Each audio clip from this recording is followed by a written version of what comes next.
What if the secret to truly living isn't found in running away from death, but in understanding it? Imagine your greatest fear could actually become your greatest teacher. The Katha Upanishad tells the story of a young seeker Nachiketa who goes directly to the Lord of Death for answers, because only death can reveal what life is really. For centuries, Vedanta has carried a radical insight. Life becomes rich, purposeful, and free not by clinging to more, but by embracing endings.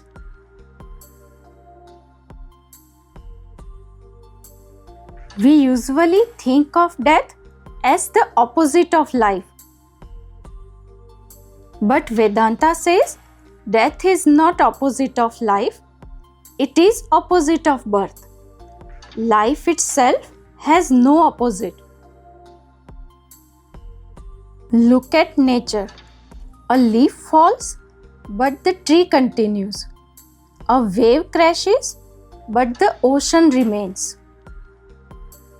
Forms appear and disappear, but life itself flows on untouched. Most of us avoid conversations about death, and when we deny death, life loses its depth. Think about the small endings in your own life: the end of a friendship, the end of a holiday, or children leaving home. Each ending feels like a little death. Often it leaves behind an emptiness that feels uncomfortable. So we rush to cover it up with distractions, entertainment, or new pursuits. But instead of running away from that emptiness, if you try to understand it, something changes. A gap opens between you and the feeling. The moment you stop resisting, the feeling begins to lose its grip. What once felt heavy turns into a quiet spaciousness, and in that space, you discover peace.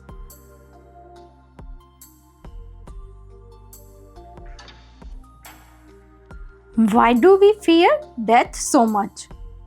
Because we confuse our identity with roles, possessions, and stories. We believe, I am my job, I am my reputation, I am my relationships. When any of this break down, we feel lost and wonder, without this, who am I? But if you observe carefully, the fear is not about death itself. It is about losing the idea of me. The ego resists endings because every ending feels like a threat to its survival. Yet sometimes you may have seen very old or very ill people become calm and almost transparent in their last days. The weight of me has already dissolved before the body dies. They have died before dying, and what remains is a deep inner peace. This shows that death is not the destruction of life, but the ending of a false identity.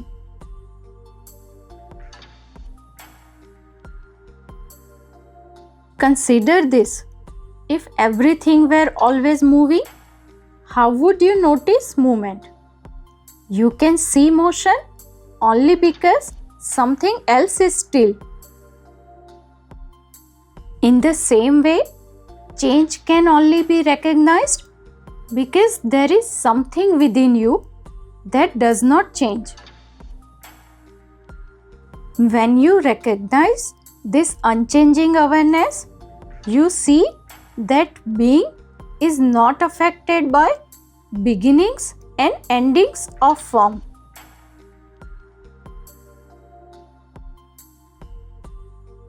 Is suffering necessary? The answer is both yes and no. Suffering has a role. It cracks the shell of the ego, bringing humility and compassion. Without it, most people would never turn inward. But once you understand its purpose, suffering no longer needs to control you. Pain may visit the body, but unhappiness is created by the mind stories. This should not have happened. Why me?